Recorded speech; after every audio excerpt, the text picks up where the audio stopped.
What's in my dressing table? 화장대. 안녕하세요, 라떼님들 반갑습니다.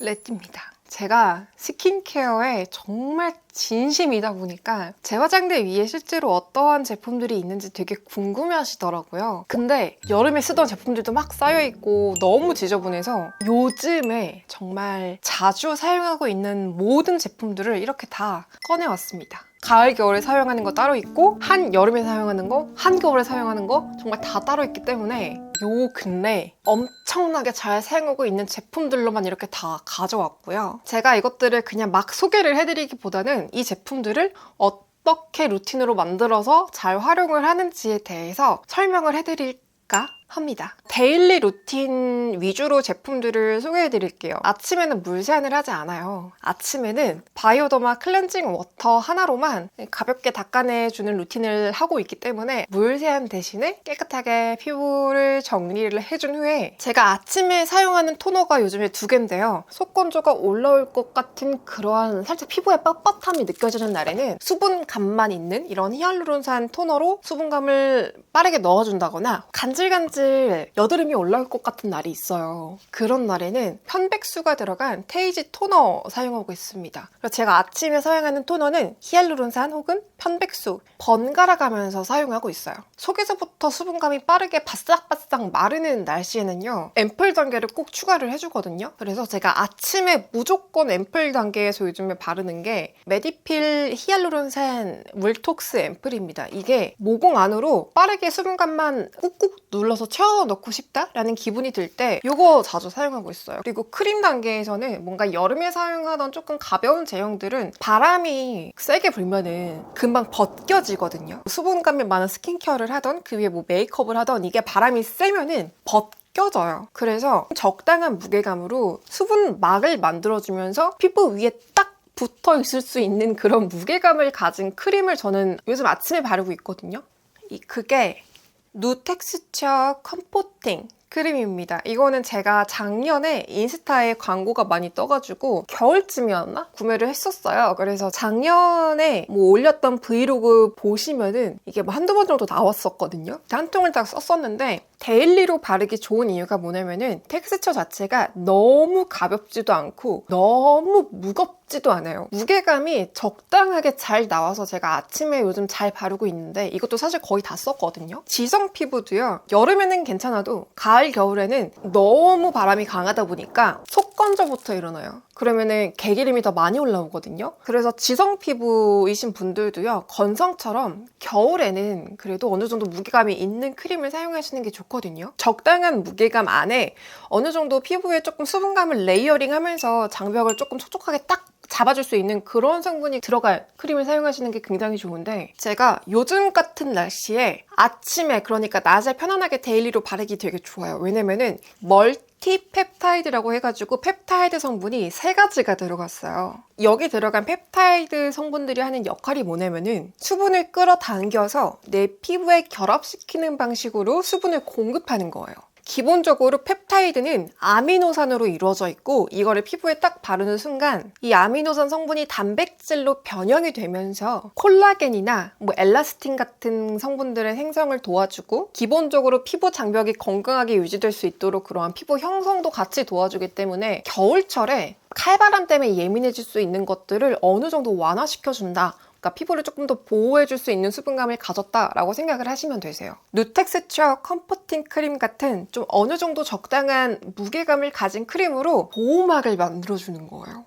그 펩타이드 성분들은요, 이미 좀 수많은 논문들을 통해서 정말 훌륭한 피부에 수분을 공급하는 그런 성분과 더불어서 피부 장벽을 조금 탄탄하게 개선시켜줄 수 있는 그러한 효능을 가진 성분들이기 때문에 실제로 펩타이드는요, 피부에 수분감을 넣어주고 장벽을 개선시켜주는 그런 안티에이징 역할을 하는 정말 중요한 성분들이다라고 생각을 하시면 되세요. 그래서 겨울에는요, 1차원적으로 단순하게 가벼운 수분감들로만 채워진 그런 크림보다는 좀 다양한 펩타이드로 구성된 그러한 크림들을 선택하시는 게 훨씬 더 건조함을 예방하는 데 도움이 되실 거고요. 우리가 피부 안에 기본적으로 스쿠알란이라는 성분이 있어요. 그러니까 콜라겐이랑 엘라스틴처럼 약 25살 이후로 급격하게 빠지기 시작하는 성분 중에 하나인데 내 피부 안에서 피부가 손상될 때마다 회복시켜주는 그러한 역할을 한다라고 생각을 하시면 되세요. 근데 이게 나이가 들면서 빠지면은 내 피부가 손상돼도 그게 회복되는 시간이 점점 늦어지는 거죠. 그래서 최대한 스쿠알란도 다양한 스킨케어 제품들을 통해서 보충을 해주는 게 좋은데 스쿠알란이 들어가 있습니다. 콩 발효 추출물이랑 락토바실러스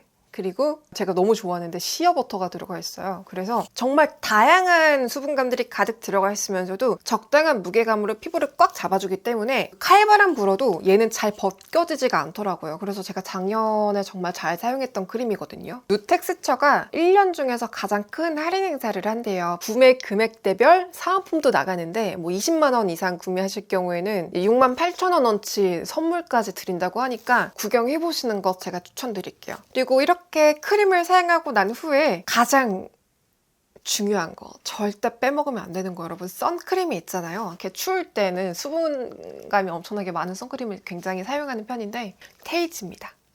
진짜 그냥 수분크림처럼 발리는 선크림이라서 바람이 불어도 날아가지가 않아요. 몇 달 전에 그 세일할 때 좀 쟁여놔가지고 올리브영에 라운드랩 자작나무 선크림을 파는데 제가 그거 최근에 한번 써봤는데 너무 좋은 거예요. 너무 수분크림 같아가지고 너무 반해서 그걸 한번 구매해서 써볼까 생각을 하고 있습니다. 아침 루틴이 끝났습니다. 이제 진짜 본격적으로 시작을 할 거예요. 왜냐면 저는 웬만한 기능성 제품들을 다 저녁에 바르기 때문에 이제 시작입니다. 제가 저녁에는 물 세안을 해요. 메이크업을 한 날에는 바이오더마 이거 사용하거든요. 센시비오 리베나이 클렌징 워터 메이크업 리무버. 클렌징 라인은 바이오더마가 진짜 짱인 것 같아요. 이거 너무 좋아서 리베나이 리무버 요즘 이거 사용하고요. 그 다음에 제가 2차 세안으로 이거 사용합니다. 3개월 동안 이것만 쓰는데 이게 3통째 될걸요? 제가 요즘 피부과 다니잖아요. 피코토닝 받는다고. 제가 솔직히 피코토닝 받고 한 3일 동안은 피부 진짜 예민하거든요. 얘는 너무 편하네요. 마무리 세안은 아마 아실 거예요. 도브 센시티브 뷰티바. 저는 피부가 되게 건성이고 정말 예민한 편이라서 클렌징 제품들이 다 저자극 라인들이에요. 그리고 참고로 저는 도브 뷰티바를 너무 사랑하는 사람으로서 어떻게 보관하냐면요. 비누 거치대 있어요. 이렇게 자석으로 딱 붙이는 거. 그거 이렇게 보관을 합니다. 제가 저녁 루틴이 3개 있어요. 일단 첫 번째, 콜라겐 루틴입니다. 제가 정말 솔직히 요즘에 너무 무서운 게 탄력 떨어지는 거예요. 그래서 요즘 콜라겐 루틴 정말 많이 합니다. 일주일에 한 3번은 하는 것 같아요. 가장 먼저 물 세안을 하고요. 이거는 일주일에 한 번 정도 해요. 뭐냐면은 초음파랑 고주파 요거. 초음파랑 고주파 이걸 하는데 기본적으로 초음파랑 고주파가 하는 역할이 뭐냐면은 피부 진피층에다가 에너지를 쏴서 콜라겐 생성을 촉진시키는 역할을 해요. 근데 이것도 저는 조금 자극적이어서 매일 사용 못하고 일주일에 한 번 정도? 그 다음 토너. 토너는 무조건 둘 중에 하나. 중요해요. 진심입니다. 히알루론산 토너. 탄력을 만들기 위해선 수분감은 무조건 필요하니까. 혹은 진짜 그냥 아예 콜라겐 들어간 토너를 사용한다거나. 제가 여러분 메디큐브 M 클럽 회원이에요. 1년 동안 반값으로 살 수 있는 거. 콜라겐 제품만 주구장창 구매를 합니다. 토너라기보다는 점성이 있어요. 그래서 얘는 닦는 느낌보다는 조금 넣어주는 느낌? 얘는 미백 기능성이 들어가 있긴 한데 기본적으로 콜라겐 함량이 굉장히 높으니까 이거 제가 스킨푸드에서 구매한 당근 패드예요. 약간 좀 피부 진정 필요할 때 가끔씩 바르긴 하는데 이거 되게 잘 나왔더라고요. 이런 걸로 피부에 어느 정도 수분감 보충해 주시는 것 나쁘지 않습니다. 콜라겐 루틴 하는 날 무조건 바르는 거. 레티날. 이거 다 썼어요. 딴 때는 안 발라요. 무조건 콜라겐 루틴 하는 날에만. 왜냐면은 기본적으로 레티날은요 콜라겐 생성을 굉장히 촉진시키는 역할을 하기 때문에 레티날을 바르고 콜라겐 제품을 같이 바르면요 시너지가 폭발을 하는 거예요. 궁합이 너무 좋은 거죠. 그래서 단독으로 바르긴 너무 아깝고 무조건 콜라겐 루틴 하는 날 콜라겐 제품이랑 같이 바르는 제품입니다. 근데 저는 레티놀은 못 발라요. 레티날보다 자극이 좀 크더라고요. 그래서 저는 레티놀은 못 바르는데 레티날은 바릅니다. 기본적으로 1차로 수분감이 많은 토너로 모공 안에 수분감을 어느 정도 살짝 넣어준 다음에 레티나를 얇게 발라줘요. 근데 얘가 주름 개선에 너무 좋은 제품이라서 저는 목주름에도 무조건 바릅니다. 바르고 콜라겐 팩을 좀 자주 활용해 주시는 것도 겨울엔 진짜 좋아요. 발라봤자 흡수가 얼마나 되겠어 라고 하시는 분들도 계시겠지만 안 바르는 것보다 나아요. 제가 진짜 많이 해봤잖아요. 진짜 솔직히 말해서 안 하는 것보다는 하는 게 나아요. 그 다음에 무조건 이것 때문에 사실 M클럽 가입했어요. 버블 제형이다 보니까 흡수가 빨라요. 바르자마자 피부가 엄청 엄청 쫀쫀해져요. 그리고 그게 되게 오래 가요. 이 둘 궁합은 무조건 함께 갑니다. 무게감이 있는 크림을 발라줘야 되는데 콜라겐 루틴이잖아요. 콜라겐 크림 발라줍니다. 엠클러 가입해가지고 또 구매한 게 이거예요. 메디큐브 콜라겐 젤 크림. 이게 젤리 같아요. 푸딩 같은 제형이라서 나이트 랩핑 마스크와 크림의 중간 느낌? 오동통통한 그런 느낌인데 이게 동결 건조 콜라겐이 들어가 있어요. 얘는 살짝 느낌이 일반 크림이랑은 조금 다른데 좀 랩핑이 된 것 같은 그런 느낌? 콜라겐 함량이 되게 높으니까 무조건 마지막에 콜라겐 크림을 발라줍니다. 근데 어느 정도 제형이 있어야 돼요, 여러분. 콜라겐 크림으로 마지막에 마무리를 해주실 때 너무 가벼우면 안 돼요. 자는 사이에 공기 중으로 수분감이 날아가지 않도록 싹 잡아주기 때문에 이렇게 마지막에, 그러니까 매일은 안 하고 일주일에 요즘 2번 정도 하는 것 같아요. 이거 진짜 콜라겐 랩핑 마스크 잠궈버리는 거예요. 덮어버리는 거예요. 피부가 숨을 못 쉴 것 같아요 라고 생각 안 하셔도 돼요. 피부는 기본적으로 하나로 이루어져 있기 때문에 다 숨 쉬어요. 얼굴이 막힌다고 해서 내 피부가 숨을 못 쉬지 않아요. 콜라겐 루틴은 끝입니다. 근데 제가 이 루틴을 일주일에 한 3번씩은 해요. 리페어 루틴입니다.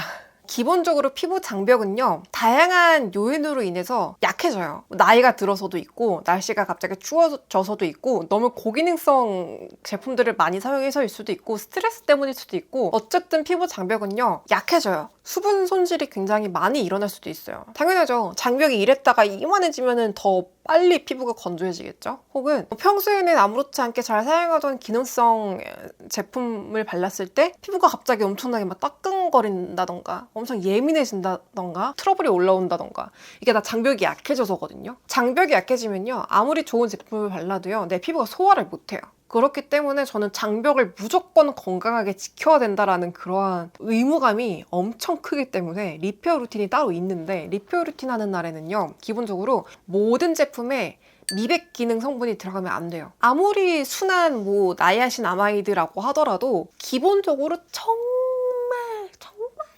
미세하게라도 피부에 손상을 가해요. 자극을 줘요. 그리고 수분 손실을 일으켜요. 정말 미세하게라도. 내가 못 느끼더라도. 그래서 저는 무조건 리페어 루틴 하는 날에는 내 피부가 정말 가장 편안할 수 있는 날로 딱 정해놓고 미백 기능은 아예 없는 제품들로만 구성을 합니다. 그리고 마지막에 바르는 크림은요, 무조건 피부 장벽 개선을 위한 기술력이 들어간 브랜드 걸 써요. 일반 그냥 피부 장벽을 건강하게 만들어주는 성분들로만 들어간 것도 저는 부족해요. 기술력으로 만든 제품. 리페어 루틴 하는 날에는 무조건 내 피부 탄탄하게 다지는 날이다 라는 생각을 하고 제품을 선정을 하거든요. 물 제한하고요, 스킨 단계에서 이렇게 그냥 진짜 순수 수분감만 있는 이런 히알루론산이 가장 좋아요. 아까 보여드렸던 이거 카밍 패드 있죠? 얘가 보니까 저자극에 피부 민감 테스트 완료했고 그 화이트닝 기능이 없더라고요. 정말 그냥 촉촉한 스킨 패드, 순하게 피부 자극 안 주는 거, 이런 걸로 처음에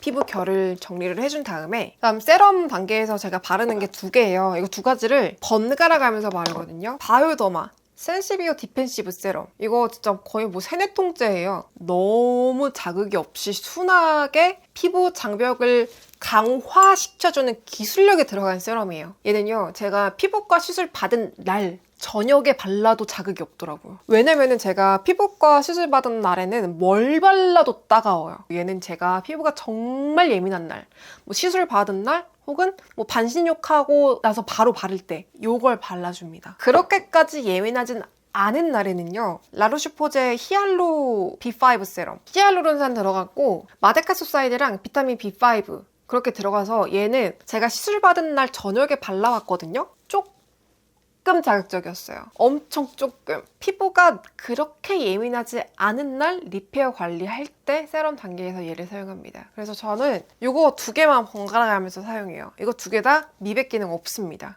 제가 그 리페어 크림 사용하는 게 3가지거든요, 요즘에. 브랜드는 사실 이 2 브랜드가 최고예요. 바이오더마랑 라로슈포제. 아토덤 울트라 크림으로 신생아부터 사용할 수 있을 정도로 자극이 굉장히 적고, 오메가 369랑 피부 장벽을 강화시켜주는 독자 테크놀로지 들어갔고, 다프라고 해가지고 피부 자체 방어력을 길러주는 독자 특허 활성 성분 복합제. 그러니까 이 정도는 돼야 리페어 크림인 거예요, 여러분.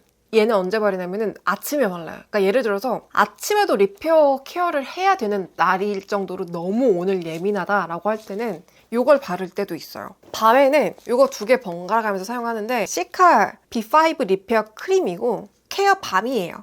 살짝 느낌이 다른데 일단은 라이트 크림은요 생크림보다는 조금 더 많이 무겁긴 한데 그래도 크림의 제형에 가까워요 얘는. 근데 이 밤은 진짜 크림이라기보다는 약간 진짜 밤 같아요. 무겁고 텁텁하고 흡수도 잘 안 돼요. 오늘은 내가 진짜 피부 너무 예민했고 오늘 진짜 엄청나게 피부 상한 것 같아 라고 하는 날에는 이 밤을 바릅니다. 목적에 따라서 다르게 활용할 수 있게 3가지 제형으로 나눠요. 미백 기능 안 들어가고 피부 장벽 강화를 위한 성분은 기본이고 기술력 들어간 브랜드 찾잖아요. 그러면 진짜 별로 안 남을걸요? 정말 죽을 때까지 해야 된다고 생각을 하기 때문에 항산화 케어라고 할게요. 토너에서 무조건 순한 거 비타민 앰플을 바릅니다. 남아있는 게 이 마티던 마슬리니. 근데 이것도 거의 다 썼어요. 몇 개 남았어? 5개 남았네. 이렇게. 이거는 근데 냉장 보관해요. 비타민 제품들은 기본적으로 냉장 보관해야 돼서 냉장 보관을 하던 제품인데 저는 그렇게 비타민 제품 피부에 바르고 나서 무조건 하는 게 바로 크림 안 바르고요. 재생 레이저 해줘요. 피부과에서도 무조건 마무리 케어할 때 비타민 케어 해주고 재생 레이저 쏴주거든요. 근데 제가 집에 재생 레이저가 있어요. 커런트 바디. 이거는 진짜 많이 사용해요. 재생 레이저가 이런 빨간색이에요. 이게 재생 레이저인데 피부 회복을 도와주는 레이저예요. 피부 순환을 도와주면서 피부 회복을 도와주는 그런 재생 레이저. 이거는 사실 피부 예민할 때 쓰면 오히려 더 좋거든요. 피부 회복을 도와주기 때문에. 그래서 이 재생 레이저는 제가 비타민 케어하고 나서 무조건 같이 해줍니다. 오히려 피부가 더 예민하고 안 좋을수록 저는 재생 레이저는 훨씬 더 많이 해줘요. 근데 여러분 이거 아까 이 초음파 이 디바이스도 빨간색 레이저가 나와요. 보세요. 그죠? 이게 재생 레이저 같이 나오는 거예요. 초음파, 고주파랑. 근데 너무 조금 나오잖아요. 이게 뭐예요? 이 정도 나와야 재생이 되죠. 비타민 케어하고 난 후에 무조건 같이 해줍니다. 자극을 줄이면서 항산화 기능을 조금 더 극대화할 수 있는 가장 좋은 방법이에요. 그리고 이런 비타민 제품들도 좀 기능이 세면 셀수록 비타민 함량이 높으면 높을수록 장벽에 손상을 줘요. 항산화 케어한 날에는 무조건 마무리로 리페어 크림 무조건 바릅니다. 오늘 영상의 취지는 결국 이거였어요. 아무리 좋은 성분이라도요 무지성으로 쓰면은 안 좋아요. 근데 이거를 잘 똑똑하게 이렇게 계획을 짜서 딱딱딱 쓰잖아요. 진짜 좋습니다. 피부과에서도 저한테 물어봤다니까요. 피부과 선생님이 집에서 도대체 뭐 하냐고, 피부 왜 이렇게 좋냐고. 제가 다니는 피부과에 원장님이 3분이에요. 그러니까 아니 하나, 둘, 셋, 4분이에요. 제가 4분한테 레이저 다 받았거든요. 4분이 똑같이 뭐라고 하셨는지 아세요? 피부가 진짜 너무 좋아요. 집에서 홈케어를 도대체 뭐 해요? 대답을 못했어요. 이거 어떻게 대답해요? 그리고 제가 이 루틴들도 한 번에 딱 찾은 게 아니라 다양한 제품들이 탈락하고 버려지고 하면서 정착된 루틴들이에요. 내년에 더 좋은 제품들이 나오면 당연히 루틴은 바뀌겠죠. 기술은 발전을 하니까. 이렇게 알려드렸어요. 아무튼 오늘 What's in my dressing table 컨텐츠가 여러분들에게 좀 도움이 되었길 바라면서 다음에도 제가 굉장히 알찬 영상으로 찾아오도록 하겠습니다. 기대하세요.